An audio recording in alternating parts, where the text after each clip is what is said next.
first edition of our 7-part series from Dennis Rivers on the compassionate communication workbook that he's been developing and has distributed widely over for the past few years. It's been widely available on the internet. It's an extraordinary volume of very succinct communication skills. And Dennis, we're very lucky to have you here today because I think you are an extraordinary example of social entrepreneurship. You've captured something that's extremely important, and you've delivered it to the world, and I think in a way that is going to help create the kind of compassionate world we would all like to live in, I think. So first I'd like to introduce you, Dennis Rivers. Well, I'm delighted to be here, and it's a great honor to be your learning companion in relation to this, to these communication processes.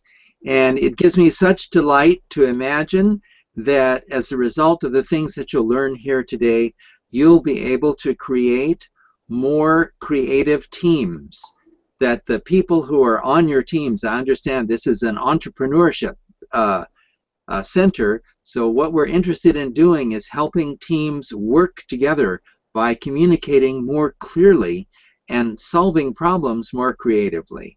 So I'm just very pleased to be here and that you've allowed me to join your circle.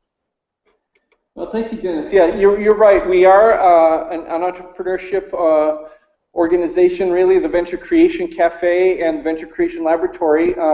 We're here at the campus of the UTM, the University of Technology in Malaysia. We also have a new campus that's going to be connected very soon in Johor.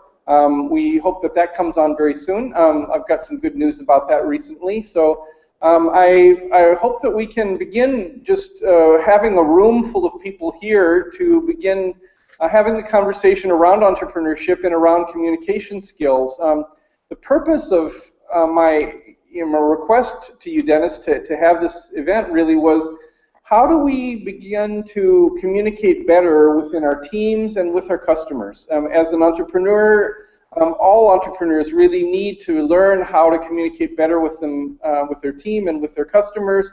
And I think the elements of the 7 challenges here that you've posed here is really a universal one. I mean, once we can talk with one another better by using these methods, but also if we can focus in our discussions around how we can do that for entrepreneurship. So with that said, Dennis, I would like to maybe just introduce some of the people here in the room so that you Sure. are familiar with the people we will be talking with today. I'm just going to go around. Maybe Sheda, maybe you could begin by introducing yourself. Yes, my name is Sheda. Nice to meet you, Dennis. Good to meet you, Sheda. Thank you for coming back. Thank you. Can we, Abdullah, well, maybe we can. Yeah, my name is Abdul, and again, happy to return for more sessions with you. My name is Dashuki. I'm from Brunei Operation. This Tuku is so it's my first time here, so lots of expectation. Wonderful. Okay. All right. My name is Pachiapan. I'm from Imperial Consulting. We are a member of the American Management Association Global Network. Dan, will you repeat those last 2 names for me? You're nearer to the microphone, so I can get them down. I think the people gave you their cards, so... Yeah, okay. The first name is Dashuki, D-A-S-H-U-K-I. Dashuki. Thank you very much for joining us today, Dashuki. Yeah. And your first name again?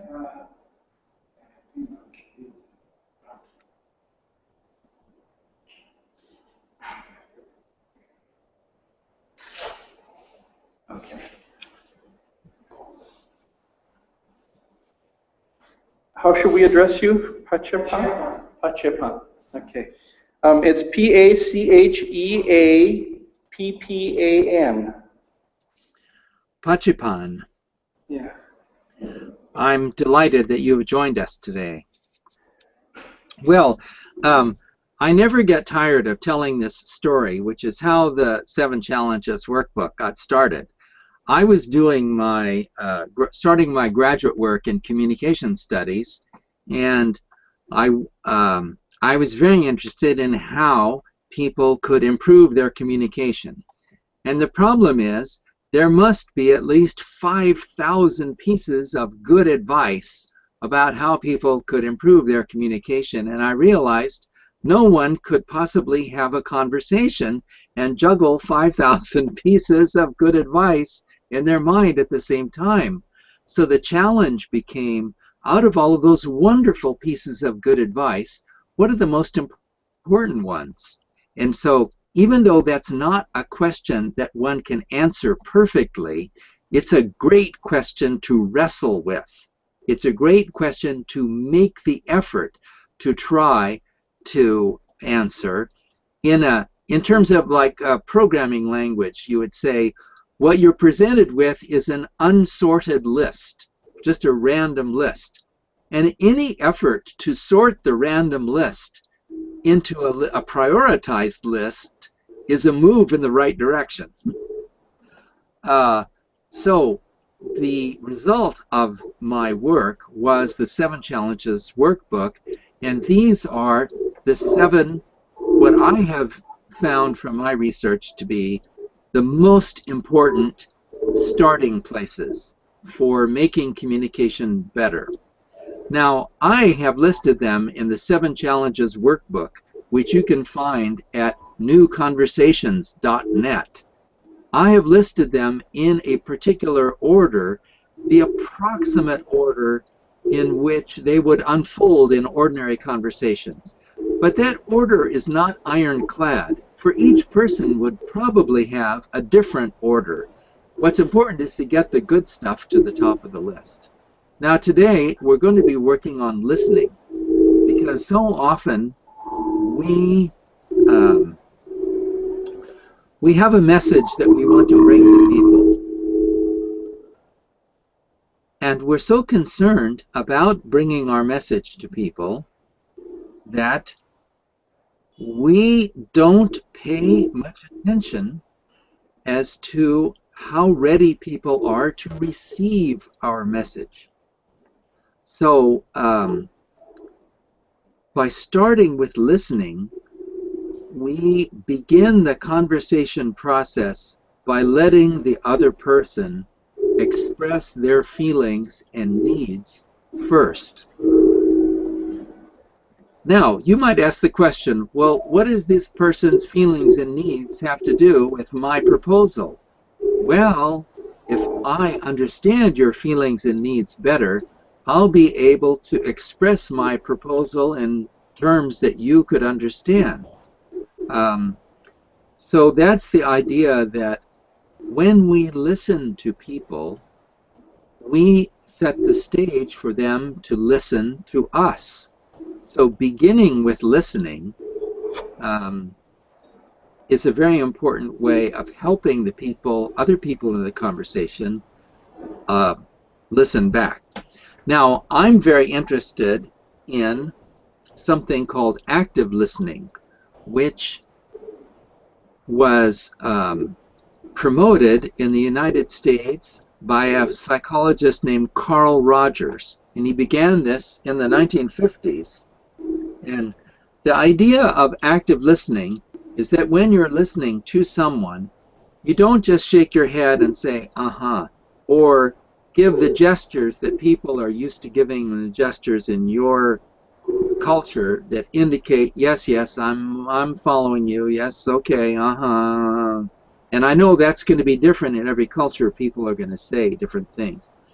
But what's missing is, if you're talking to me and you're giving me some information and I just say uh-huh, you really don't know how well I have understood you.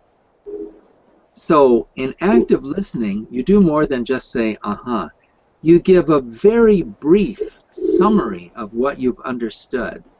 For example, and the way you can do that is to say just in a few words what the other person is, what the other person seems to be experiencing. For example, if you came in the room and you said, "Wow, that was terrible.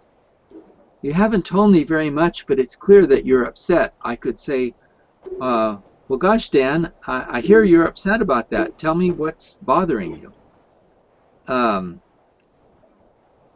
The more we give these little kind of confirming responses, the better the sense is that the other person understands us. And now I want to stop the lecture and do a little exercise with one of you, and the person is going to tell me about some experience that they've had. It can be either really positive or really negative, but it needs to have some emotions around it. And I'll model some responsive listening. And so, how about Abdul? I haven't done many exercises with you, so would you like to participate in this and tell me a little bit of a story of some experience that you've had recently that had some feelings associated with it, either delight or frustration. Either way is fine with me. Okay. Okay, yeah, my son recently had chicken pox about 2.5 weeks ago. Wow, your son had chicken pox. Yeah, this is about 2.5 weeks ago. Just as the school holidays were starting here, he had an outbreak of chicken pox.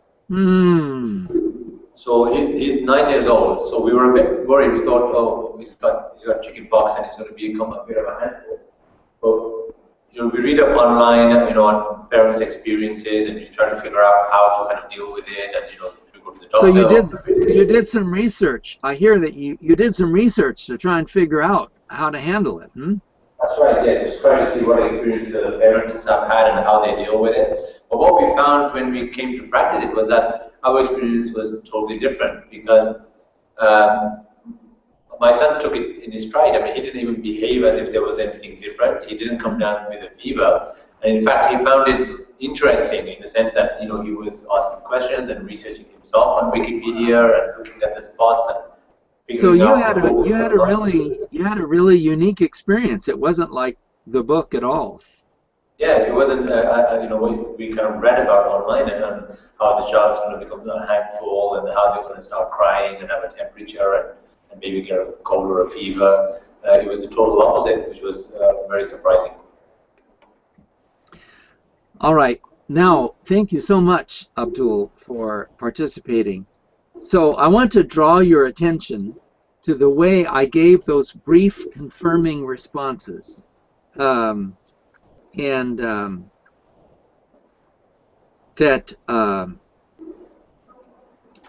reason for keeping the responses short is that we have a natural sense of who, in conversational turn taking, we have a sense of, is it my turn or is it your turn? And if I talk for more than about 2 seconds, in effect, I'm taking the microphone.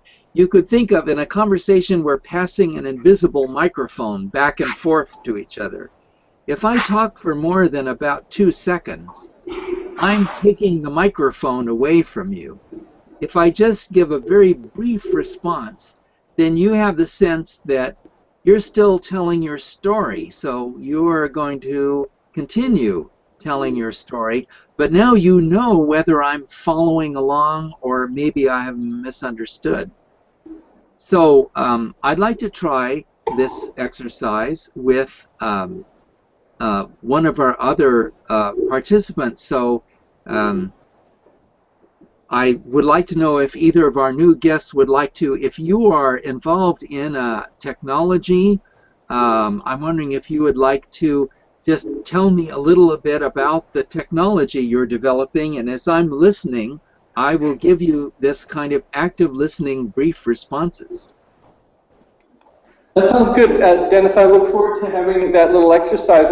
I'm feeling the need, just being kind of the moderator here, of kind of Yes. practicing what you're preaching, and that is providing us a chance for us to respond and just say, "Oh, I get it, Dennis. So you're saying that we really should be listening a little bit more carefully, and then providing these little responses to you."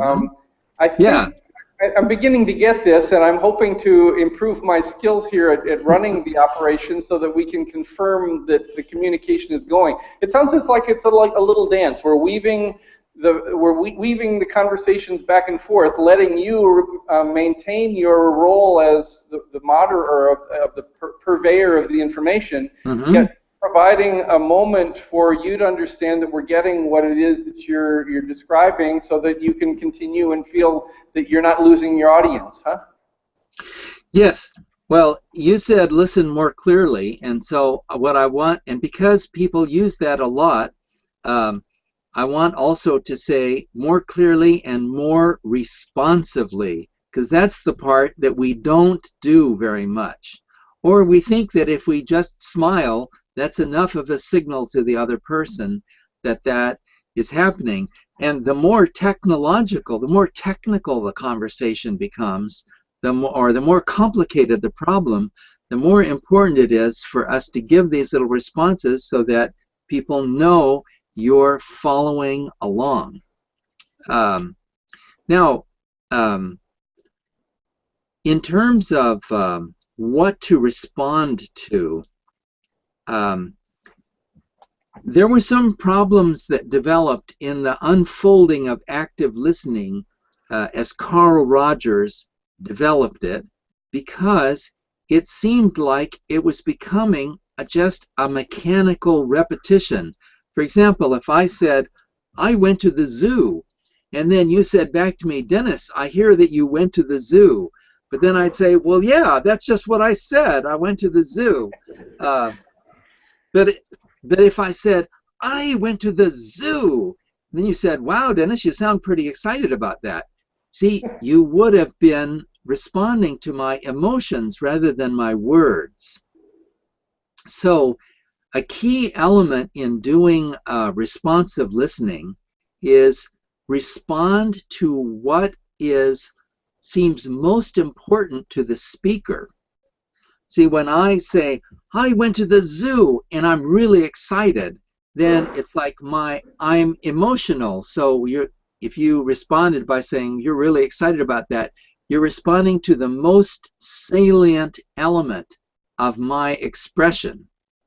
So if, on the other hand, I was giving a technical report and I said in a totally deadpan tone of voice, all right, we've got to work on server 14. Server 14 is having a problem and it's crashing too many times a month, and we're going to do something about it. Then you might say, okay, server 14. Because, so it's what the speaker is focused on that the listener can respond to. If I said, well, I think we need to do something about server 14. Server 14 isn't working very well. If you were to respond to my emotions, you'd say, well, Dennis, it doesn't look like you have any strong feelings about that. You sound pretty deadpan about server 14. My emotions are not the leading element. The leading element is the details. You know, I say server 11 and server 15 are doing fine, but server 14 is acting up.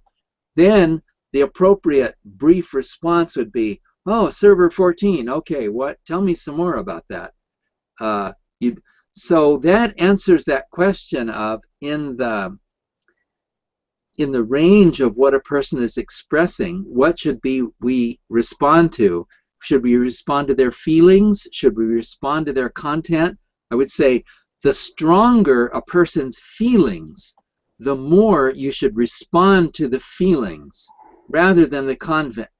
For example, if I said, server 14 is driving me totally nuts, then rather than saying back to you, just saying, server 14, huh? That would be missing the point. What the thing to say would be say, wow, Dennis, you really sound frustrated. See, so because my emotions are the most salient element. Well, that's how you take active listening and you keep it from being just a mechanical repetition of the last thing that the person said. Because in the decades that active listening has been developing, that's been one of the criticisms, you know, that of people just repeating. So I'm wondering if how comfortable all of you would be in doing a listening exercise in this section, where you see Abdul and I had a little conversation where he told a story that had some feelings associated with it, some feelings of surprise, some feelings that began with some feelings of fear. The son got chickenpox and they were kind of worried about what was going to happen in that experience.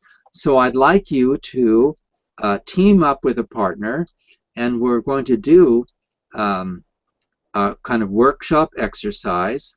You can decide who's going to start, and the person who starts tells a story that has some feelings associated with it, and the person who's listening responds with brief little confirmatory responses that don't take more than 2 or 3 words.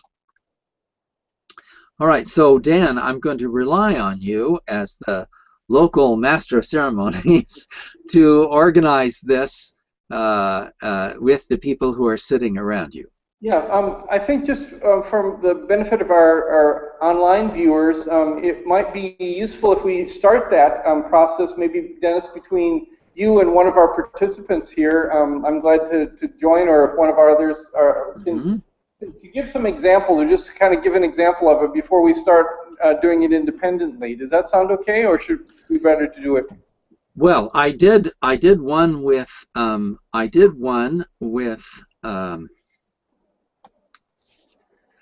I did an exercise with Abdul. Now I'm going to ask one of you to be my active listener, and I'm going to tell a story about a frustration that I had today.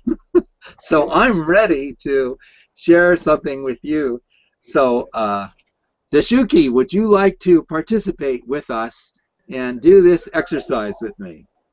Okay, Ashuki is going to now we have a chair that has the best microphone arrangement, and that's called the broadcast chair. So Shada is going to relinquish the broadcast chair, and Ashuki is Ashuki, does your name begin with a D as in Dennis, or a U? Yes. Or an A? Dashuki. All right, Dashuki. Now your assignment is to break in and with little brief responses as I tell my story. So my story is, one of my jobs is that I manage servers for 50 nonprofit and profit-making organizations, and I've been getting these messages from the server control panel that the hard disk was filling up. And I called up the people, the tech support people, and said, my hard disk is filling up with files that I can't see, and I need you to help me to find them, because I can't delete them if I can't find them. So I was just really, then the tech support guy said, it's not our responsibility to help you manage the server. And I almost blew a fuse. Now, Dashuki, now this is the point at which you would break into the conversation and name the feeling you heard me expressing. See, you'd say something like, Dennis, I hear you are really angry, or I hear you are really frustrated, or something like that. So how would you describe that? So go ahead and try that sentence. It's important for you to hear yourself saying it. Again. I feel that you have you are very upset on what happened. Mm-hmm. Okay. So then, when the guy told me that, when the guy told me it wasn't his responsibility to help me manage the server, I got really angry because on the advertisements for that company, they say this is a managed server, and they put managed in big letters. So I was like so frustrated with the guy. But it turned out that it was the people who work in the middle of the night who are the fellow who works in the middle of the night to give technical support. That guy is kind of grumpy. He's not very helpful. So I called back during the day, and a different technical support person answered the phone, and he was willing to help me. And I was like so relieved because he said, here, I'll look for you and I'll see, you know, what's on your server. Oh yeah. Oh, it's the operating system is taking up 8 GB, and your email is going up. The place where the files are coming in is your email files. Now, Dashuki, I see you were shaking your head like this. So you were going along with me. See, you were understanding what I was, you were understanding what I was experiencing, but you weren't necessarily turning it into words.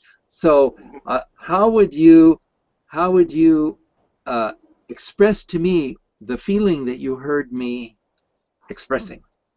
Well, I would say that it's quite a relief for you to get support from the guys, okay, which might so have that's just resolve your issues. So that's just the right length of a brief response. You'd say something like, "Oh, so that was really a lift for you to get that help." You'd say that, and then you'd stop and let the other person continue the story. And then I'd say, yeah, I was so relieved.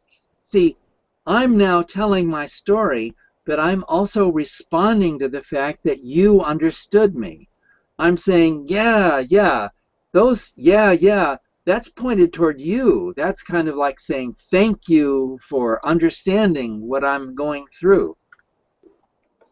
Dennis, I just I noticed Yes. that there's something important here, and it's regarding the kind of cultural clues that go along with conversation. It's very impolite in many cultures to interrupt somebody, yet you have to know when there's a pause that you can interrupt without conflicting with the person's communication. So I think these are the problems with intercultural communications. Maybe you can point out what are those clues? Well, for example, in Italy, people interrupt each other all the time. And so if you love somebody in Italy, you interrupt them because they say something and it fills you up with song response, and you show that you love them by interrupting them.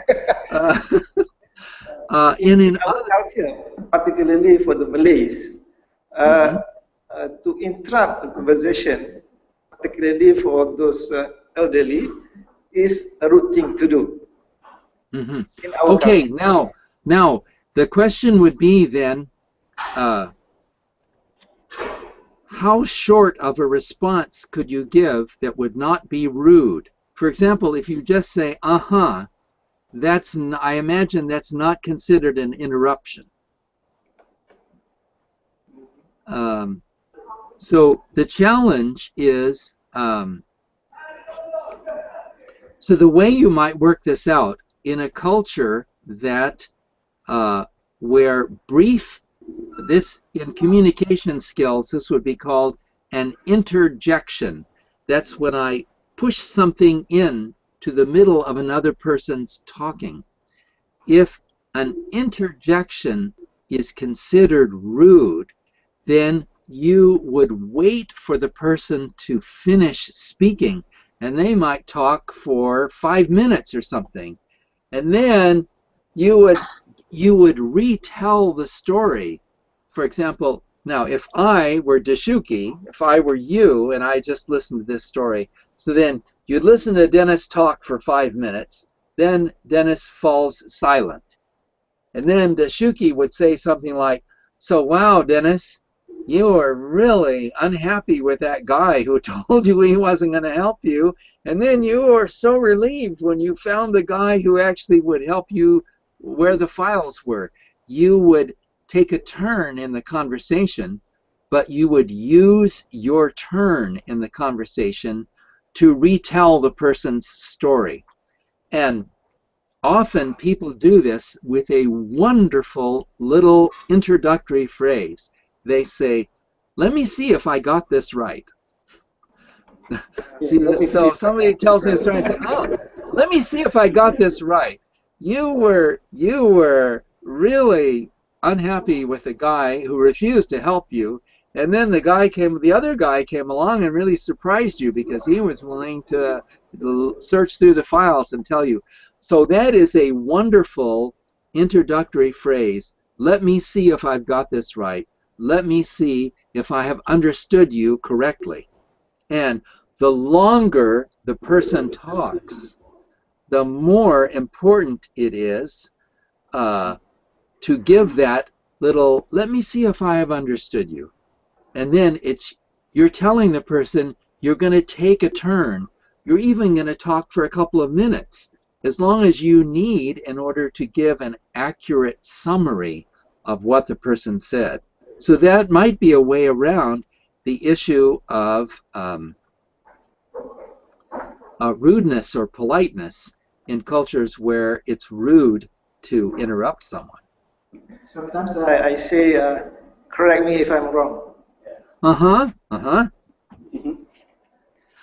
Now, so let me see if I've oh, go ahead, Dan.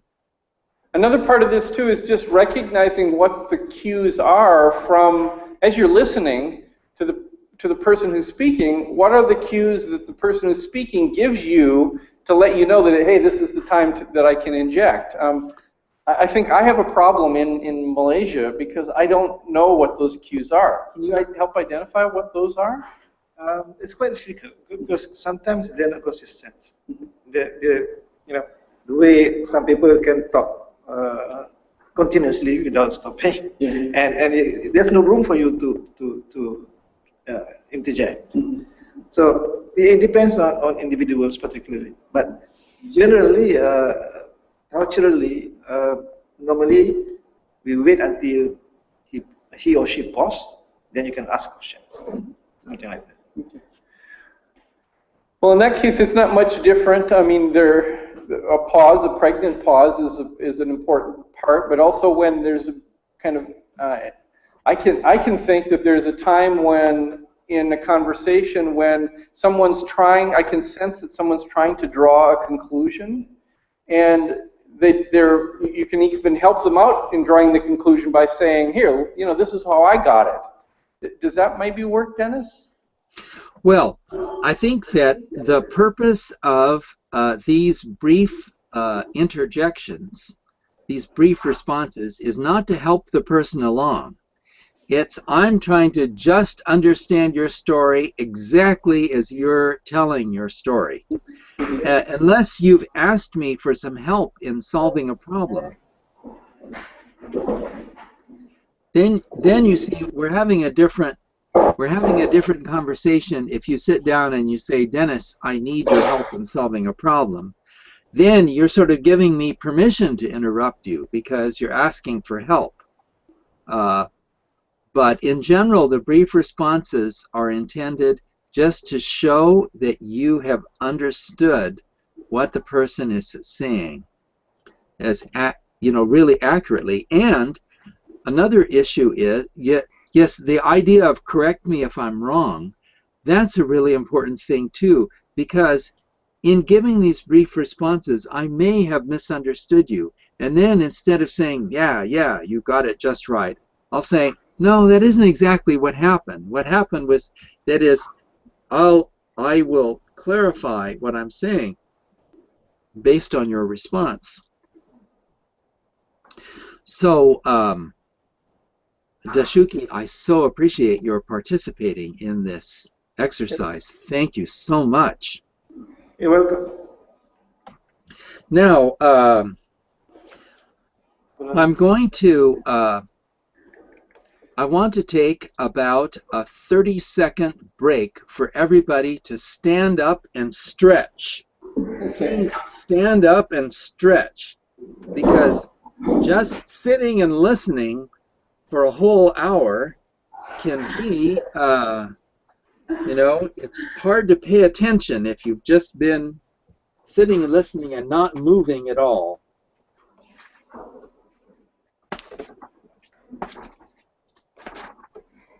So Dennis, I'm getting from this that there's a great deal of importance to each one of these steps of communication, but in this first one that you're describing here, this active listening part, really has to do with kind of a confirmation. I mean, the reason that this is important in the overall process of communication is, sounds like two parts. One is that you're confirming that you are understanding what is being communicated, but it's also you're like giving permission, or you're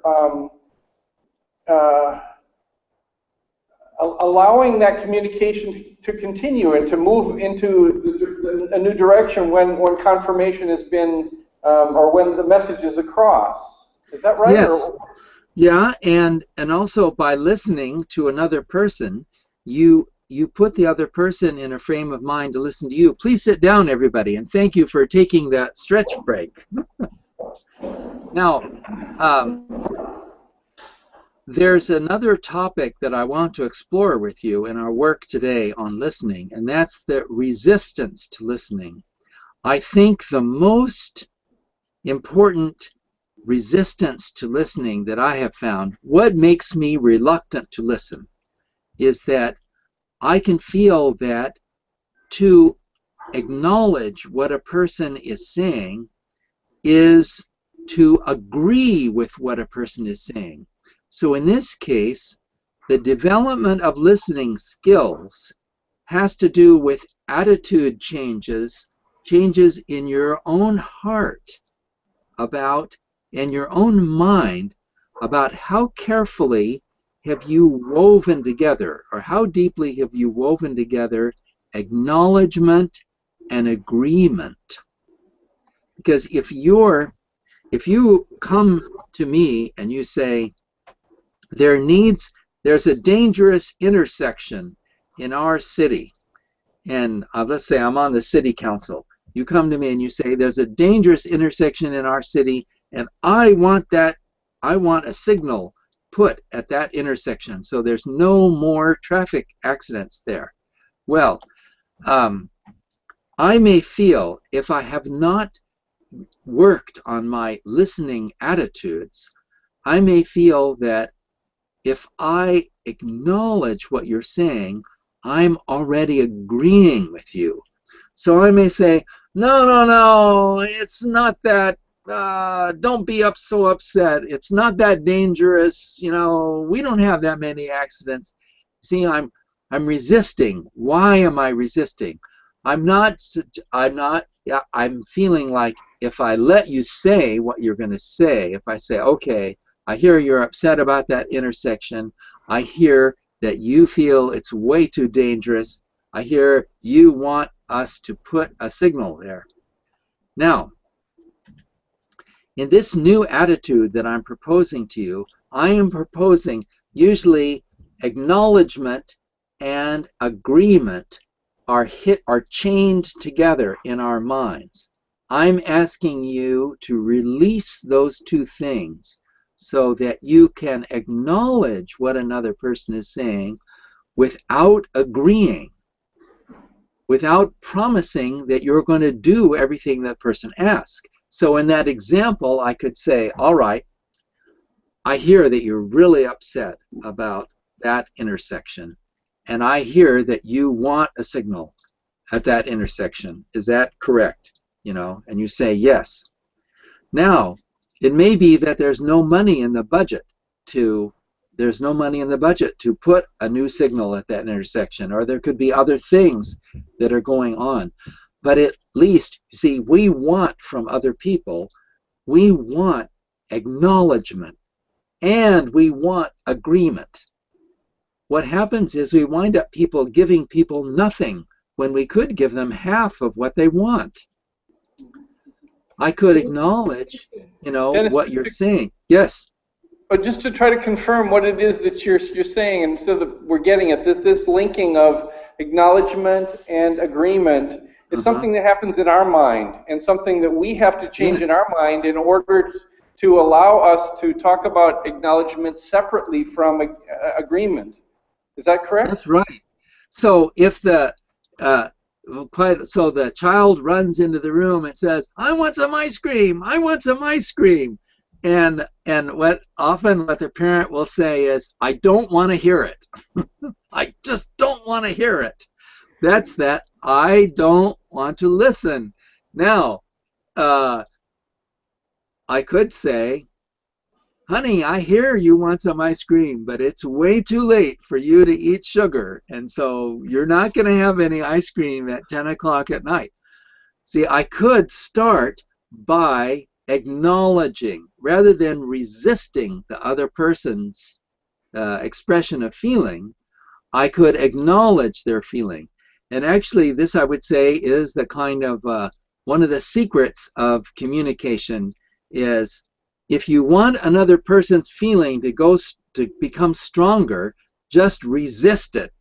If you come to me and you say, I'm really upset about that intersection. I'm really upset about that server farm. I say, no, don't be upset. Then you're going to say, what do you mean? No, don't be upset. They promised me. I say, you're wearing your heart on your sleeve, calm down. You say, don't tell me to calm down. They promised me they would manage that server. You see, when you resist someone's feeling, the feeling grows instead of getting smaller. So the thing to do is, when somebody expresses a feeling, acknowledge the feeling. You don't have to agree with the feeling, even if the feeling doesn't make any sense at all. So you can still say, wow, I hear you're really upset. Or you can say to the children, wow, I hear you really want some ice cream. So I'm not resisting the child's emotion. That I'm not trying to shut them up. I'm giving the child half of what's possible. I'm giving the child acknowledgement, if not agreement. So okay, I want to do a little exercise with you, and I want to take a pen that you're writing with. I see Shada has a pen, or you might have a pen, and we're going to turn this pen into the magic microphone. This pen is now going to become a symbolic microphone. And we're going to pass this microphone around the circle. And I want each of you to tell me, what do you think and how do you feel about this issue of agreement and acknowledgement? How much sense does that make sense to you, how we could unhitch those two things? Yeah, well, since I've got the microphone, I may start. I think this unhitching of the two things is very important, and I think back into a negotiation session that I've had many years ago when we were going to be building a house in California, and there was a neighborhood community that had to review our design, and I got very frustrated because there was a lot of objections to this, and it made me feel like and there was one guy who was really on my side, and he got up and he acknowledged all these issues that were being raised. And I realized that I was getting more and more upset because I thought he was on my side, and here he was agreeing with these guys. I learned later that what he was doing was purely just acknowledging them, because he waited when it was his turn, when he had a chance. He completely refuted all of the issues that they were bringing up, and at that moment I began to realize, oh my gosh, he was on my side. Here I was, and now it just dawns on me that I was marrying agreement with acknowledgement, and I was putting agreement that he was agreeing with them in my frustration. So you're right about this, that it's really in our minds. When we separate them in our minds, the agreement and acknowledgement, then I didn't have to get so hot under the collar because I recognized that he was going to help me when he got his chance. So you really learned something in that encounter, yes. So Dan, would you like to pass the phantom microphone on to the person next to you? We're making this the symbolic microphone, the imaginary microphone. So I want to know, how much sense does this make to you? How do you understand this issue about agreeing with somebody versus just acknowledging what they're saying? Can I pass first? It's up to you, I guess. Agreeing and acknowledging. And acknowledging. Acknowledge. I believe that agreeing is a higher degree as compared to acknowledging. It's a lot of support by agreeing rather than acknowledge.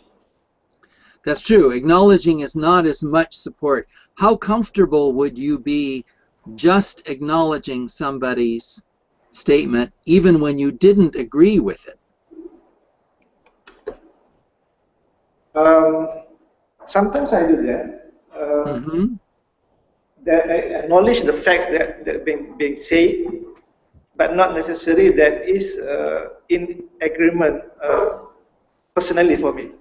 Yes, that's it. Yes. All right.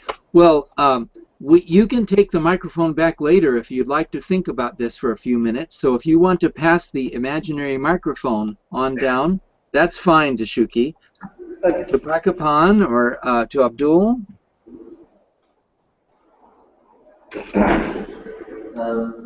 What do you think of this, Abdul? What does this bring up in you?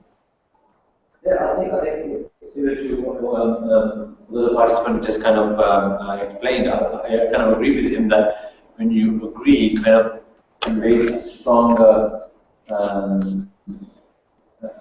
connection and maybe more of I think it should be better response, or maybe it's something you want to hear more than his acknowledgement. I did some interviews yesterday for my company. We were looking for some sales executives and we were just interviewing, and I interviewed about 6 people.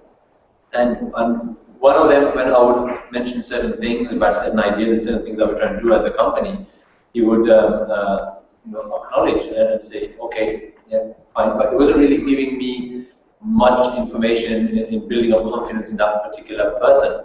Whereas somebody else, the 3rd or 4th person I was chatting with, when I would mention certain things about our company and the role, etc., the job scope and what our expectations are, they were responding by saying, oh yeah, I totally understand where you're coming from and this is what I've done. Or, oh yes, I understand completely what you're describing. And that gives you a lot more satisfaction, and more connection with that particular person, because they're not just agreeing with you, they're acknowledging it and maybe mentioning certain of their experiences as well. All right, Abdul. So how would you feel if I said, I understand exactly what your position is, although I'm not in complete agreement with certain elements of your proposal?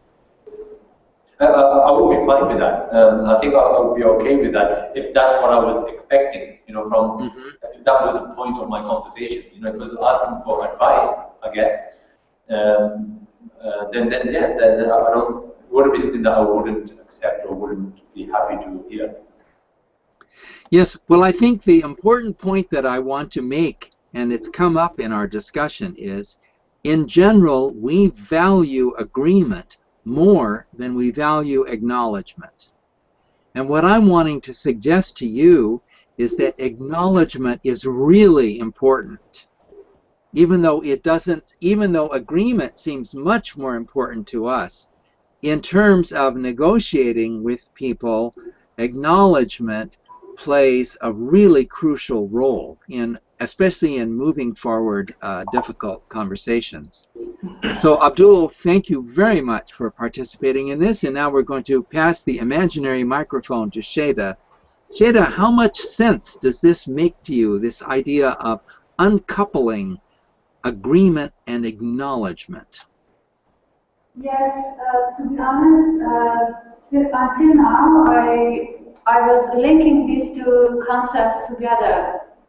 And so when I find someone which is speaking about an idea which I don't agree, I simply lose my interest in in the conversation, or try to convince them with the opposite idea. But I will definitely try to separate them from now by active listening. And so this is really helpful to me.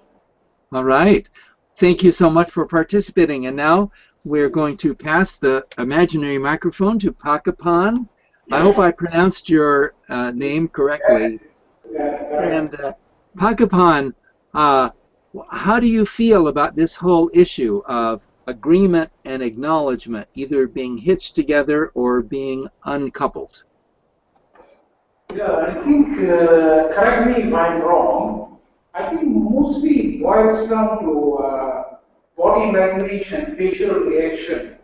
Excuse me just one second. Dashuki, could you relinquish the broadcast chair and have Pakapan come and sit in the broadcast chair? Thank you so much. Yeah. Pakapan, I apologize for interrupting you. Great. Please continue. Okay, I'll repeat it. I think it boils down to basically the conversation among the parties, that a lot of things depends on the body language and facial reaction. Because sometimes they will agree to disagree. Yes. Because depending on the mode of the conversation. So that's what I always believe. Agreeing to disagree involves a lot of acknowledging the other person's position, even if you don't agree with it. Yeah. That you understand it, even if you don't agree with it. And the people who agree to disagree continue to work together. They kind of agree to be polite and continue to have some kind of conversation or communication, even though there is an unresolved issue between them. Yeah, exactly. Well, how comfortable are you with that, or how easy is it for you personally to do that kind of acknowledgement without necessarily agreeing? Basically, it's adaptability. Sometimes we have to see the larger picture of the whole issue or whatever topics we are discussing. Then we will come to understanding that we are agreeable to that with understanding. Because earlier on, because there might be lack of information. So when we sit together and start communicating and also listening very actively, then we will come to a point that we can reach that level of acceptance. Yes, so Pakapan, I hear you suggesting that our relationships with other people can be complex. There can be many issues going on. So by agreeing to disagree, we don't break off our relationship with the other person. We make room to work on the other issues or levels that may be going on. And that would be true also in a family as well as in a business or in a community. Exactly. Can you think of a recent, I'm wondering if you could think of a recent incident in which you respectfully disagreed with someone in a conversation or agreed to disagree. Okay, it just happened last Saturday that there was a function being organized. So the guests the invited guest supposed to, do a presentation, technology presentation, and he brought along with him some equipments. And the owner of the premises is aware that on this particular day, this particular time, there is going to be a presentation and a number of companies invited. That means the clients. But when he approached him and said, he said, no, I'm not aware. I'm not aware, and I normally don't allow such technology presentations with equipment to be done. So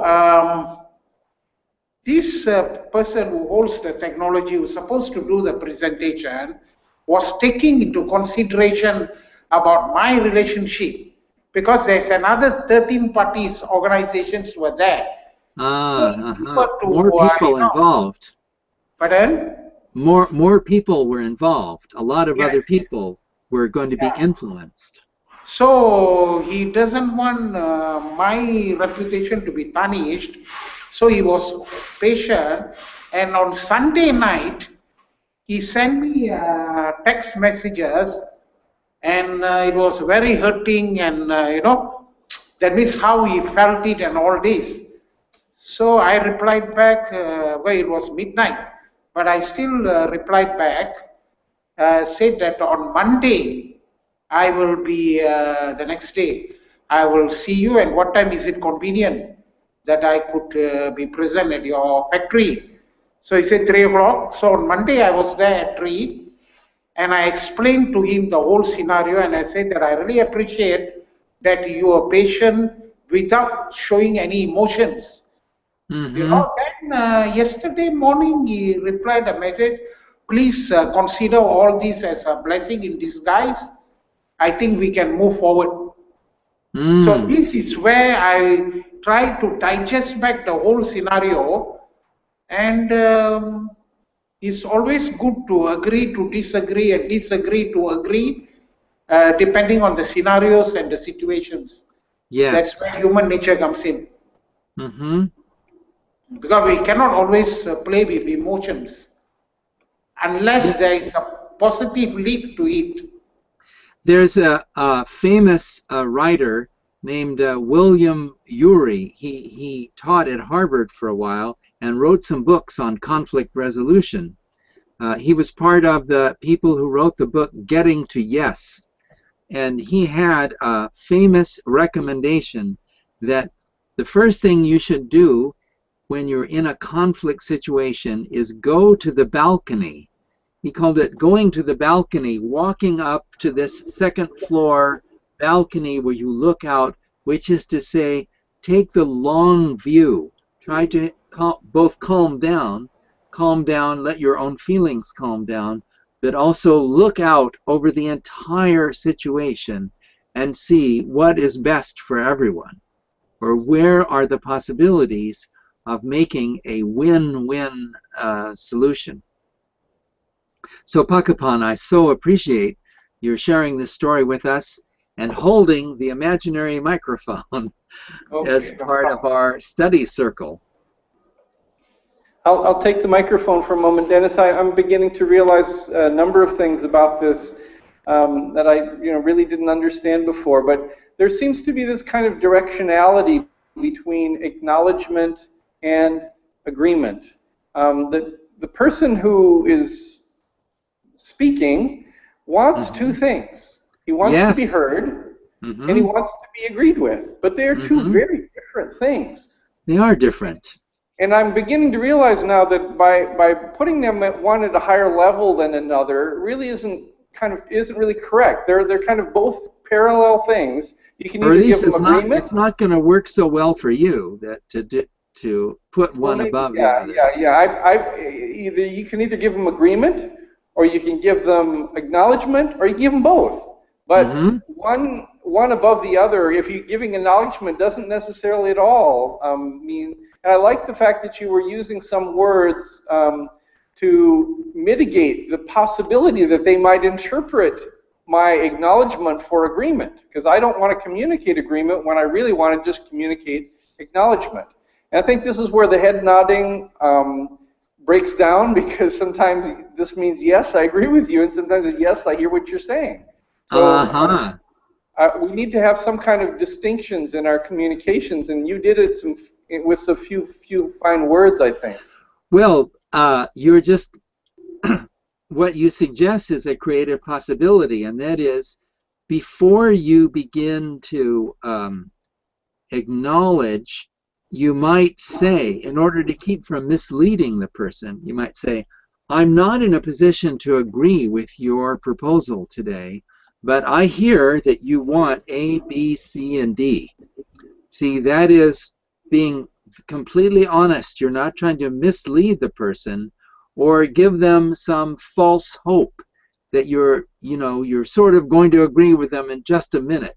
But you can be very honest, and at the same time, in your tone of voice, you're being deeply respectful to the other person by acknowledging their proposal. When you think about the other way of doing it, would be, this is a stupid proposal. Nobody in their right mind would write a proposal like this, and my answer is no. And see, it would ruin the relationship. You would never, in one of my principles of communications, this is one of Dennis Rivers' principles, is the person you insult today is the person's help you need tomorrow. So that's why we should never insult people, because life has so many twists and turns in it. So it's the kind of a general rule: always be respectful, even if you disagree with someone. And so this points out that better communication is not just a matter of technique, of learning a particular technique to use with another person or use a technique on another person. That better communication also has to do with a change in your own heart and in your own understanding of where do your interests lie. It's not in my interest to insult that other person, and it's not in my interest to mislead them by suggesting, even like trying to be overly polite. So I do think the part of compassionate communication is the art of respectful disagreement. How you can disagree with somebody and at the same time you do it in a way that does not cause them to lose face. That's not always possible, because some people are so identified with the proposal that they're making that if you don't agree with it immediately, they are going to feel bad. And many times the person may have, in their own thinking, they may have combined acknowledgement and agreement, so that if you don't say yes, you don't respect me. See, and so this is when you try to separate agreement from acknowledgement, not everybody is going to cooperate with you. Some people aren't going to cooperate. They're going to say, you have no right to say no, or how dare you turn down my proposal, or something like that.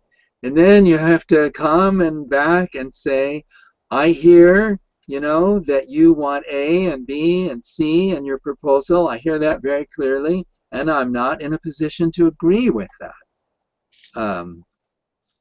So that's an example of doing some emotional work, some self-inquiry into what are my habits of mind, what are my habits of heart as I encounter other people, and how do I need to grow and change inside of myself in order to be a more skillful negotiator and a more compassionate person. those two things can overlap in good ways. Dennis, I really appreciate that we've taken some time here today to go into a lot more depth to the first, what it seems to me like the first challenge. The first challenge of the 7 Challenges workbook. Yeah, but it's so important for us to see the depth of it, because I think before the last session we were kind of skirting the issue. I mean, we were touching on it, touching on the importance of it, but not really seeing its value here. And it goes far deeper than I had imagined before. And my recognition of the important difference and what is going on in that important challenge is there's a lot more practice to happen and a lot more learning. There are attitudes underneath your listening practice. Your practice of listening is partly shaped by attitudes inside of you that you may not even be aware of. Like, you may have just never discussed the relationship between acknowledgement and agreement. So part of our work together is to bring these issues up, you could say, from the unconscious to the conscious, kind of out of the shadows and into the area of conscious light and discussion and exploration. Yeah, I think it's important to say that these are really meta principles. They're principles about the nature of conversation and how, if we become aware of the nature of conversation, we can make it go more smoothly and make it maybe even go more toward the way that we would like things to, not insult people. And yes. So one person, some writers have described that as being a participant observer, like cultivating the practice of being a participant observer. And that is, you are in the conversation, talking and listening with the other person, but also there's a part of you that is floating over the conversation like an angel, looking down from the ceiling and seeing everybody in the room and how it's all, what's best for everyone and what are the possibilities. And that practice of being a participant observer, that does take some practice. You can't sort of learn that in a single, hour session. But it is something, but nothing, all the important things that we learn, like playing the piano or becoming a doctor, or most of the valuable things that we learn in life take at least several years of practice. And so being a deep listener is also something that it's not more difficult or less difficult than playing the piano. So that means nobody would expect to do it in 5 minutes, but everybody would understand that they could probably do it pretty well in a couple of years. So I invite you all to, shift your expectations in relation to communication and think of something, oh, this is not something that I'm going to sort of learn in a weekend and either I'm a success or a failure. This is more like a journey in life that's going to go on for the next several years. And there's plenty of opportunity for me to get better and better at it. Very good. Dennis, we have a little bit more time. If you would like to continue on with a discussion, maybe moving to the second challenge, or is there something more in this first challenge that you would like to discuss with us? No, I'm happy to start on the second challenge. And also I want to invite everybody to visit the newconversations.net website and download the 7 Challenges workbook, which is available free of charge. It's in the Creative Commons. There are somewhere between 1 million and 2 million copies of the 7 Challenges workbook in circulation in English, Spanish, and Portuguese. And looks like we're going to see a picture of, oh yeah, 1-page summary. Okay, so there you have it. The 7 Challenges. Now we were discussing the first challenge. Start by listening more carefully and more responsively. And now I think you were saying that maybe we could go on to beginning the second one, explaining your conversational intent and inviting consent. Yes, this is an important principle. This actually comes out of some research in social linguistics, but it's also something that we recognize in everyday life. That is, many people start their conversations by saying something like, gee, I need to take a minute and talk to you about getting the car fixed or something like that. And we hear these little conversational overtures, and they just sound so much like the ordinary ebb and flow of conversation. We don't realize how important they are. So it was the work of the social linguistics people that alerted me to these overtures of conversational intent.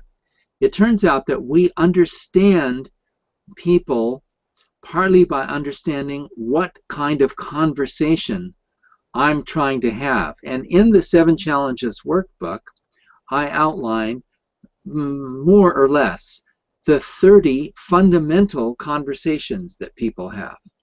I can have a conversation with you to ask for your help, and I can want to tell you my story and get suggestions from you.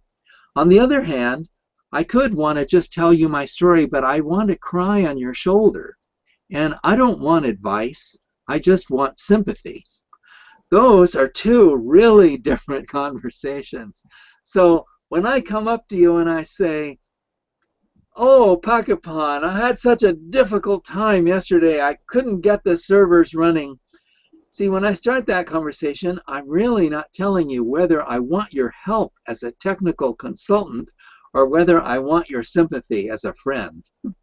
So in this idea of express your intent and invite consent, when you have an important conversation that you want to have, you begin that conversation by saying, what is your conversational intention? Like right now, I really want to cry, and I want to take about 5 minutes to cry on your shoulder. I could say, right now, I want to take an hour to go over next year's budget. It could be that I want your help in redesigning next year's budget, or it could be that I want you to participate in next year's budget because I'm going to lower the budget of your department and I want you to submit a new departmental budget. That is to say, I could want very different things. And if I tell you what kind of conversation I want you to have, I allow you to cooperate in a more informed way. I'm going to get a much deeper and more satisfying cooperation from you because you know the game plan. If you don't know whether I'm trying to play tennis or football, then you don't know what kind of ball to throw or where to look. Should I be grabbing a tennis racket or should I be running around trying to kick the ball?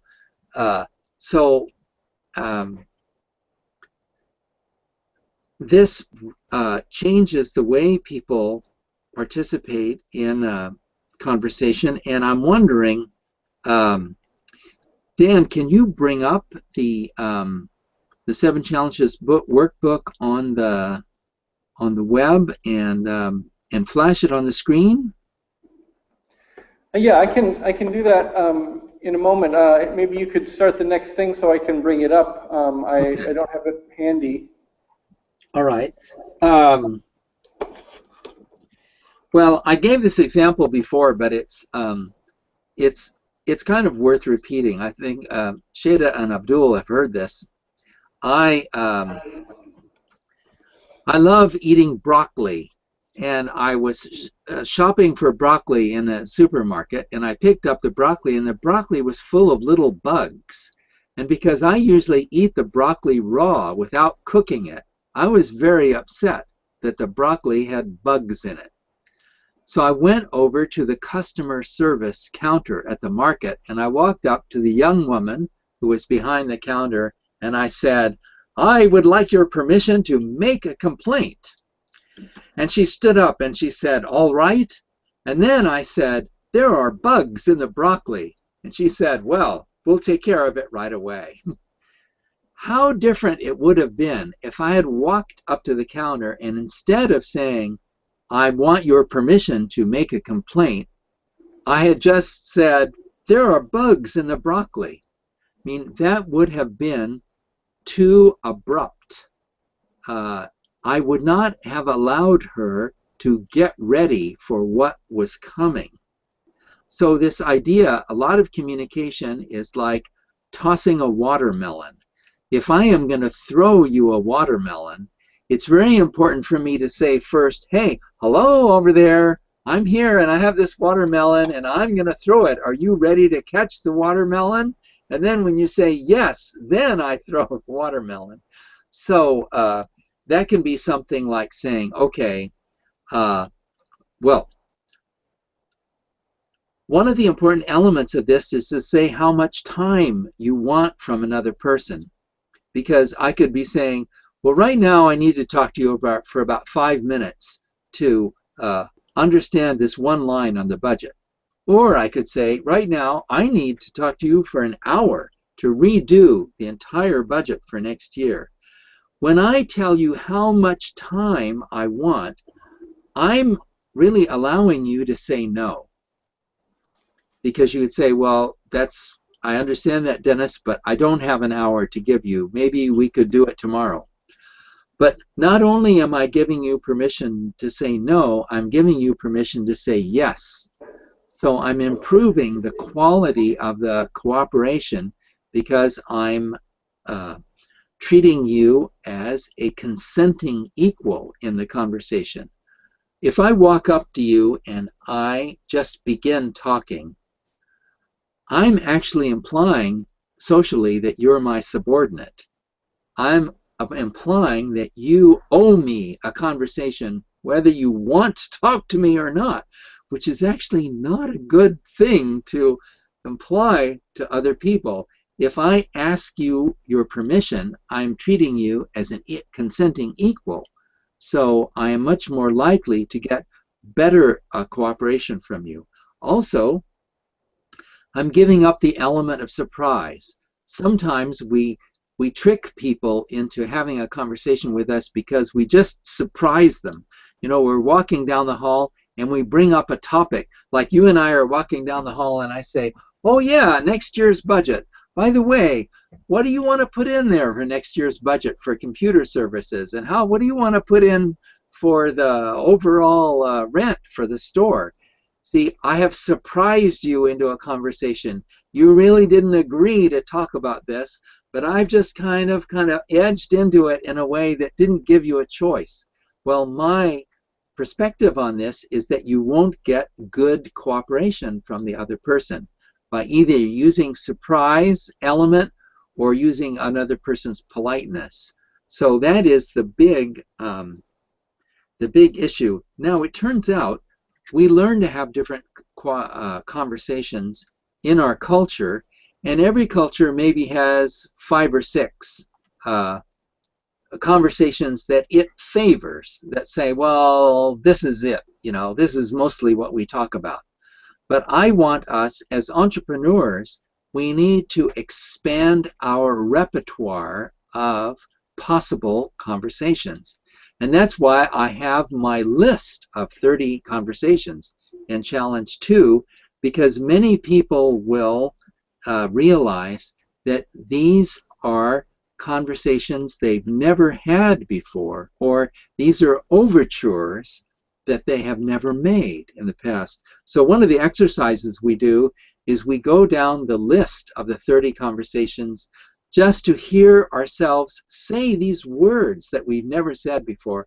Right now, I'd like to take 5 minutes and just complain about something, but I don't need your advice. Or, right now, I'd like to take a half an hour and give you your work instructions for tomorrow. Like I could be your boss, you know. And instead of just saying, hey, tomorrow you've got to do this and this and this, I could say, Shada, I'd like to take 5 minutes right now and give you your work assignments for tomorrow. Now, you may, in fact, be my subordinate in some organization, but I'm not treating you as a subordinate. I'm treating you as an equal by asking for your consent to, you know, participate in the conversation. And that inspires you to participate more completely and more thoughtfully. So, what I'm hearing from you in this second challenge here is really that there are rules to the game of the conversation. And by asking for consent and giving some intention about, you're really trying to determine or to establish what the rules of the game are. And I like your Right. metaphor for a rule. If you will allow me to correct you, I would to amplify what you're saying. There are at least 30 different games, and each one has a different set of rules. So by Right. saying whether I want to play tennis or football, you're going to cooperate a lot better if I identify the game, the conversation that I want to have. Okay, I have those up now. If you want to go through them, I'll share the screen here with us, and we can take a look at those. Now, now I'd like to do this. Okay, so I want you to scroll down to the appendix on this chapter, because there's going to be a big chart with the 30. Here we are. Yeah, this is it. So go back up a little. Go back up. All right, here we are. Here's the first 13. So what I'd like to do is, I'd like to do a kind of, we're going to pass the phantom microphone again, and I want each of you to read one of these. And so I'll start it, and then Dan can continue. I'll do number 1. Dan can do number 2, and then Pakapan can do number 3, and we'll go around the circle reading these, because, and I want you to be patient with this exercise. I just want you to hear saying these strange things. This will sound strange in the beginning, but you know, everything that we say now that we're so comfortable saying started out being strange when we were little and just learning to talk.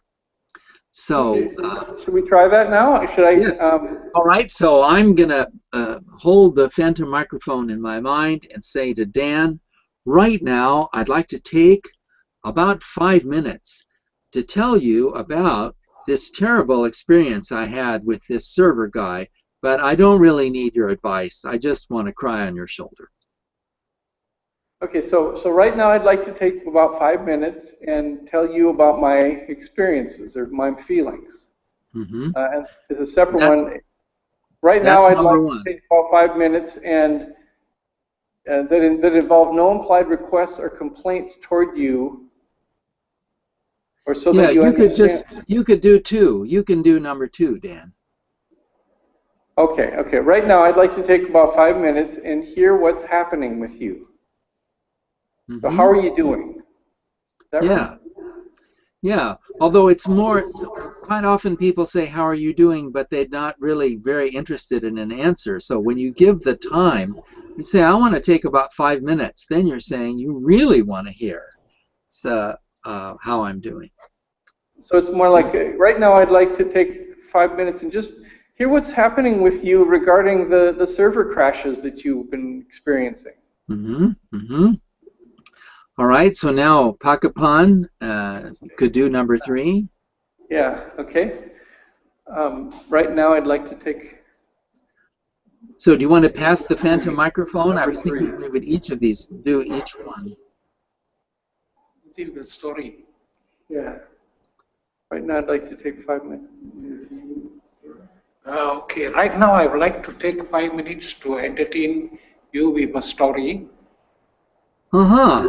See, that tells me I can just relax. You're not, and also if you were going to tell me about a camping trip, but it was going to take an hour to tell the whole story, I might not be able to sit for an hour.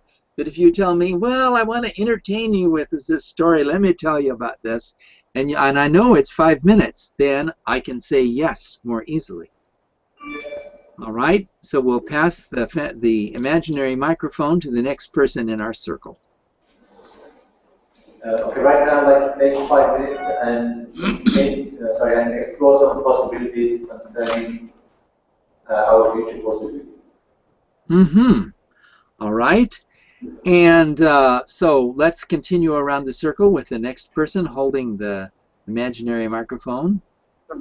Right now, I'd like to take about 5 minutes and explore, and plan a course of action for myself with your help or with you as listener or witness only. So which one of those would you like? So pick one of those and do this again and pick one or the other, with your help or with you as a listener. With your help as a listener only. Okay. Now we'll pass this. Do you want to try that again, Shada?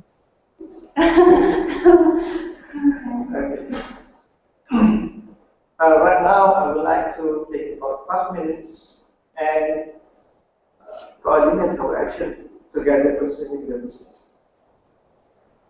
So that's where we're going to do something together, and before we do it together, we need to make a plan. All right, so then coming back to Dan, or actually coming back to me, I'm next. Okay, well, so right now, I'd like to take about 5 minutes and express my appreciation to you. I mean, I really want to go into the details and express my appreciation to you, Dan, for the way you've organized these online workshops.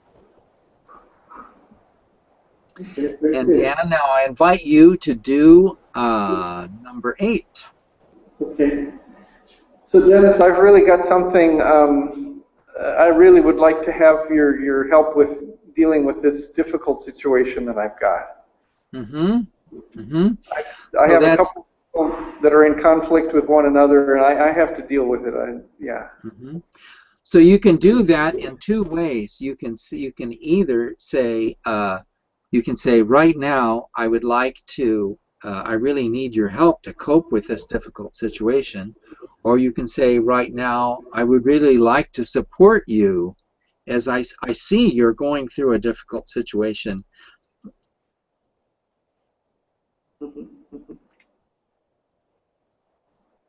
In different ways. Number 9 now? Do number 9?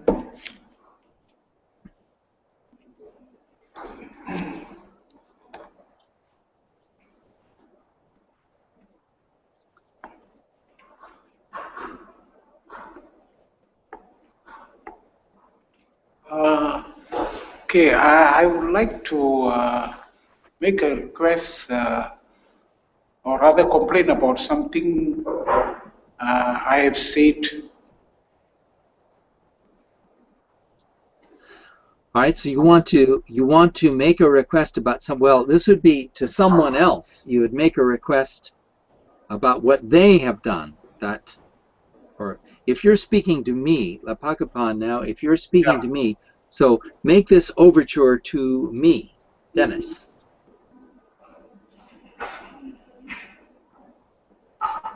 It means what? I'd like to make a complaint. It's asking permission, isn't it? Dennis, oh, guys, we're back. Okay, good.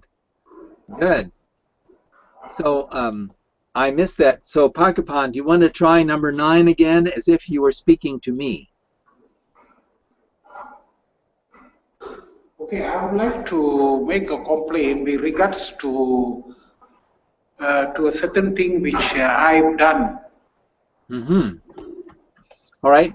So you're making a complaint in regard to something. You're saying you're making a complaint in regard to something.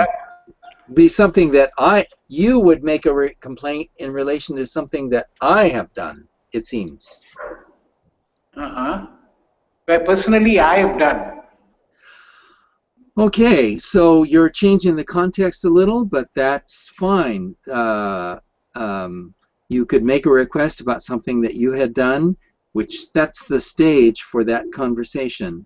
All right, so let's continue with Abdul for number 10. Okay, so I'd like to take 5 minutes and just confirm and ensure that I understood what you're saying correctly. So, if I understood correctly, what you're saying is Mm-hmm. Mm-hmm. So we talked about this earlier. Earlier in our session today, we talked about these. You know, correct me if I'm wrong. It sounds like you want this, or I hear that you said that. Yeah. All right. So let's continue with Shada doing number 11. Okay, so I would like to take about 5 minutes and resolve a conflict that I have with you about something. I don't know. How we're going to use the copy machine or something in the office. All right. And continuing on. So,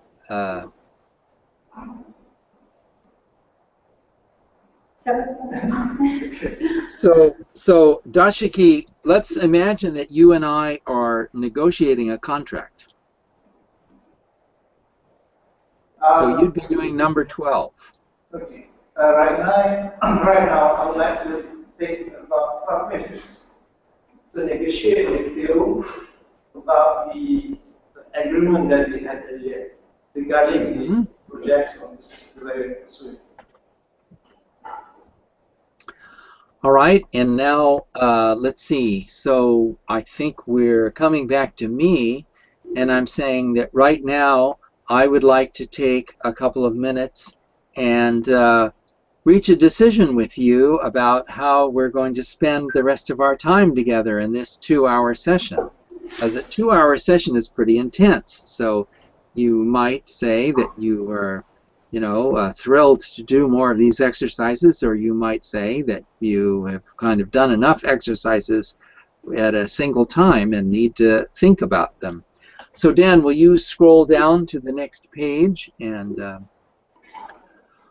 I think that what we have done so far gives you an introduction to this idea that there are 30 fundamental conversations. So what I'd like to ask each of you to do is to do some homework and to download the 7 Challenges workbook and stand in front of the mirror at home and make these overtures to have each of these 30 conversations, because there are certain, I could almost bet you, there are certain to be conversations on this list that you've never had.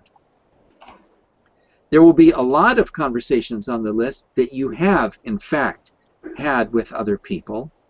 Some of them will have been very difficult. For example, on this one, 22 and 23, you know, if, let's say, we're in a conflict because someone smokes, and I think that smoking is, you know, going to cause the person real health problems, but smoking is a very, very personal issue. So if you were a person who smoked and I just walked up to you and said, you know, you got to stop smoking because the doctors have known for half a century that smoking is bad for you, blah, blah, blah, it's going to be very difficult for you to cooperate with that conversation. But if I said, you know, I'd like to sit down with you for an hour and I'd like us to talk about smoking and what are the possibilities that might be open for you to smoke less and be healthier. See, that's number 23. The truth is, there are millions of conversations that human beings could have with each other. So it's like dividing a pie into 30 slices. When it's an infinitely big pie, each of the 30 slices is still going to be infinitely big. So this only, this way of dividing the material is intended to get you started at having a wider range of conversations that are immediately available to you. So this is very much a personal growth process. So you need to stand in front of the bathroom mirror and go down the list and say to yourself, right now, I'd like to negotiate with you for about a half an hour and see if we can work out this problem about the copy machine, or something like that. And only by you doing this, you know, a dozen times, will these overtures will start to feel familiar to you, and you'll feel more comfortable making these overtures when you're in conversations. If you just read the list, you may have established in a conceptual sense that these are the conversations that are possible, but you will not have established in a behavioral sense that you have permission to have these conversations. These kinds of conversations could help you navigate more gracefully through life and help the people in your team work together. So I know it's going to feel kind of silly to stand in front of the bathroom mirror and go down this list a dozen times, but I invite you to be silly for a while for the sake of growing and developing and in developing new skills. So Dennis, I'd like to take a moment to beg to differ with you a bit on one of those.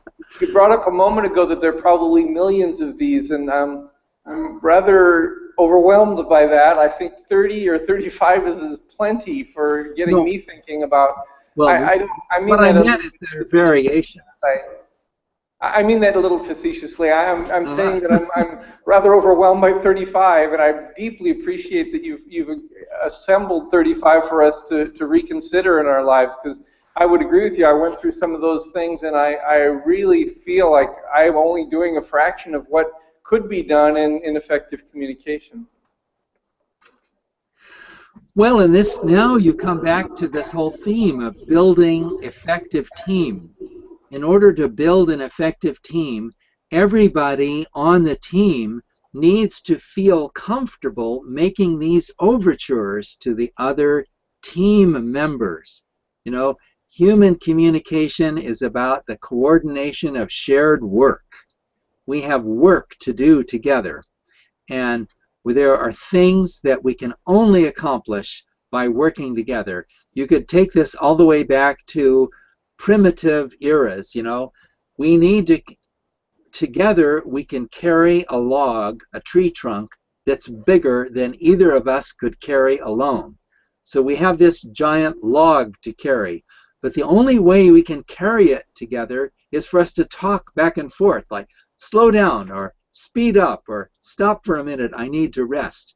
We can accomplish this task that's bigger than either of us could do by ourselves, but it's going to involve these overtures and ongoing negotiations. So the goal of this chapter, which is really focused on behavior change and emotional development, is to get you feeling much more comfortable trying this out. But changing your comfort level with something will take practice. Yeah, I really feel that you're opening us up to a lot of more possibilities here. I think your emphasis on the social nature of communication and the purpose of our communicating as doing something shared together. I mean, I can imagine like an ant's nest where they have to do a lot of things together. There's a lot of ways that they have to negotiate, and human beings are probably far more complex than that. And yes, having those ways of communicating, that those shared experiences and the shared collaboration and cooperation is this cooperative part of it. You know, how do you really make this a cooperative communication? You know, in the whole area of the philosophy of language, up until the 1940s, the philosophy of language was focused entirely on the description of objects. So people thought the main purpose for using language is to describe the location of objects in space and to ask questions like, is there a carton of orange juice in the refrigerator? Yes or no? I'm talking about, is there an object over there? What kind of object is it? The fact is that human beings say things all the time that have nothing to do with the location of objects in space, and have everything. Will you meet me tomorrow for lunch? Is an overture. It's a request. It doesn't describe anything. So it was after World War II that the philosophy of language turned toward this social coordination point of view, and the whole world opened up, of which my challenge too is a humble representation of that big shift in the philosophy of language toward coordinating our life activities and what's involved in the negotiations. Yeah, the whole nature. I think what you're saying, and maybe if I get it right, is that the whole nature of language can sometimes be described as this. The whole purpose of language is really to negotiate and to coordinate communication. And in the absence of it, I think Francisco Varela, if I recall correctly, shows the value and the nature of language as nothing more than an extension of our cooperation. Well, yes, or you could say people do use language to locate objects in space. But that's only about 10% of language use. The other 90% is coordinating our activity. But in linguistics and philosophy of language, the proportions were just reversed. People were spending 90% of the time focusing on the 10% of locating objects in space, and this whole area of the social use of language wasn't getting enough attention. Now, with people like Francisco Varela and Maturana and a bunch of other cyberneticists who are very interested in this, how things move and coordinate together with flows of information. This is much, the presentation that I'm giving to you today is much more mainstream. It simply would have been almost impossible to talk about this stuff before 1950. It would have sounded so bizarre. So I really am deeply appreciative of your willing to travel this new path with me. Well, thank you, Dennis. You know, it's about 15 minutes before we end here. Yes. I thought maybe we'd give a chance to open the, just to ask a few questions. I'd be delighted about the nature of our communications here today. Mm-hmm. Do any of you have anything that you'd like to ask Dennis today, just so we can get some more clarification about what we're trying to learn today? Yeah. Well, if you'll allow me to rephrase your question, the question would be more like, or the request, I'd say, I'm interested in hearing anything you have to say. So it could be a question, a complaint, or a comment about what we've done so far. I have a question, Dennis, or some advice maybe you can give with regards to the first challenge and interrupting or just interjecting within a conversation to affirm or to acknowledge what's being said. But at what stage, for example, if somebody is having a chat and is connecting with you in something that you want to interject with, but it's something that's going to take longer than 2 seconds or 3 seconds, or rather than just saying, acknowledging and saying, oh, really, that's what happened, or that's very interesting, or that you seem to be really upset about this. Rather than saying that, you might connect with you in a sense where you have a similar story to tell. So somebody could say, I had this experience with technical support with the server, and you would say, oh yeah, I had that similar experience with this company too, and I opened an account with them last year, and we stayed with them for about 8 months, and then you go into your own kind of conversation. But when do you do that? Is that after the conversation or at the point when you're interjecting? Well, usually when people do that, it doesn't work out very well, because if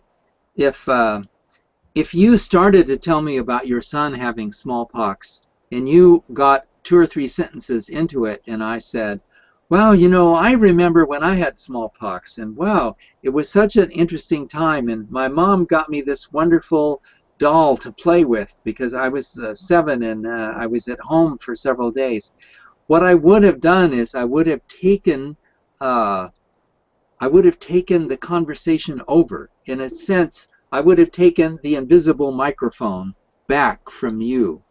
So many, many times when people share a similar story, they are interrupting the flow of the conversation.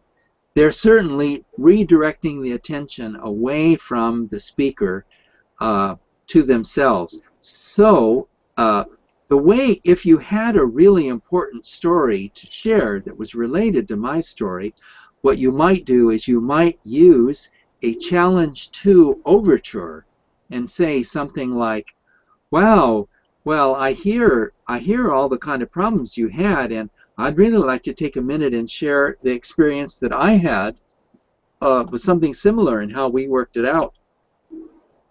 You could use an overture to build, Abdul, to build that transition that you want to make.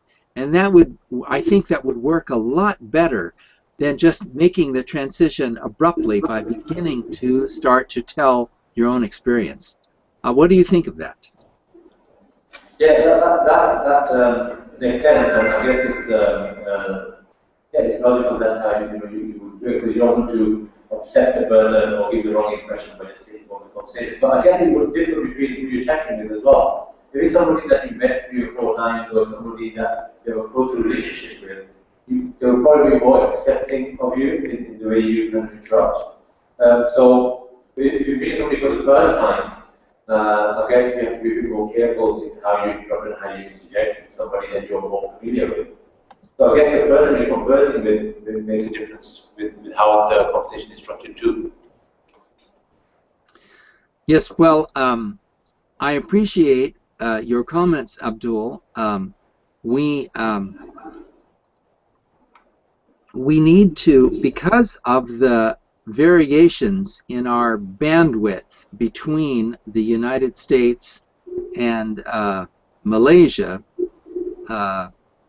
our sound quality in this conversation is not consistently good. So therefore, I need to appeal to everybody to take turns in the broadcast chair so that I can hear them better. So if someone has another question or comment, I would so appreciate their coming up and sitting in the broadcast chair. And Pakapan, I need to ask you if you will cooperate with us in this game of musical chairs and allow someone. Pakapan, do you also have a comment or question that you would like to make before I ask you to relinquish the broadcast chair? Dennis, I think maybe another thing we might do is make this imaginary microphone less imaginary and really maybe pass that microphone around. So. Yes, I hope we will get a wireless mic that we can pass around the room that's hitched up to the sound system. Yeah, okay. A USB wireless mic. I am open to other questions and comments. Okay, Dennis, I think this is a conversation I would like to have with you, but what I heard offline, because there's more detail that we need to discuss, but what I heard Abdul asking really is, when do we pass the baton? When do we actually, give up? I mean, we've talked about this listening part, and the active listening part is allowing someone to continue, right? Or allowing someone to continue with their conversation. At some point, there's an appropriate moment or a point at which the response has to come, or when yes, does that happen? I understand your question. Well, I understand your question, and that's exactly why Challenge 2 follows Challenge 1. Because in some conversations, people just talk and talk and talk and talk and talk, and there is no appropriate moment, and it seems like they're never done. And so under those circumstances, you're going to have to make the appropriate moment by interrupting the person with a very polite overture. If I've been talking for 20 minutes and I'm so unhappy about this server guy who was telling me it wasn't his responsibility to manage the server when they'd sold it to me as a managed server, and I'm going on, then you, Dan, could say to me, wow, Dennis, well, I hear you're really upset about this, and now I'd like to take a few minutes to give you some feedback, or I've got some things I need to talk to you about. That is to say, there will not always be a perfect moment. Sometimes the person will say what they have to say, they'll calm down, they'll rest, they'll take a pause, and you'll know it's time for you to take a turn. but sometimes they won't. And that's why we have challenge 2. So you're saying that you use challenge 1, which is the acknowledgement portion, to at least give you kind of a foot in the door to be able to respond when it seems appropriate, and obviously when there's no opportunity given and you need to take it, at that point you still have the opportunity to, well, let me go on with the next part of this conversation, right? In other words, you either take the opportunity or you make the opportunity. You may need to make the opportunity. That's kind of a last resort, but you know, not everybody that you're talking to is necessarily going to know how to take turns in a conversation. Or there is this process that happens in communication where I'm upset and I want you to respond to me, but I don't know how to ask for the response. So what I do is I just complain. Don't you hear how upset I am? Don't you hear how upset I am? And you see, I'm blocking out the response from you that I want. I'm kind of trapped in my own signal. I'm trapped in my own circle. I'm saying, answer me, answer me, answer me, answer me, answer me. But you have no opportunity to answer me because I'm going to continue to say, answer me, answer me, answer me. Why aren't you answering me? Answering me, answer me. Okay, now that's a common human weakness. You know, many people who get upset get stuck in that circle. So what you can do, now that you know about challenge 2, you can say, all right, I hear how upset you are, but I need a couple of minutes to answer you. You know, even if you have to put your hand on the person's shoulder to get them to calm down for a minute and take a breath. So I think that does address your issue, Dan, because the truth is that many times there is no perfect moment. There might not be. Sometimes there is, sometimes there isn't. And that's why communication skills is completely improvisational. We're always hitching these 7 challenges. We're hitching them up in a new way. And we do that with words. We accept that with words. That human language is improvisational. You make sentences every day that you've never made before, that no one has ever said in the history of the universe. You have a conversation and you hitch these words that you've known all along, you hitch them into a new pattern. It's the same thing with the 7 challenges.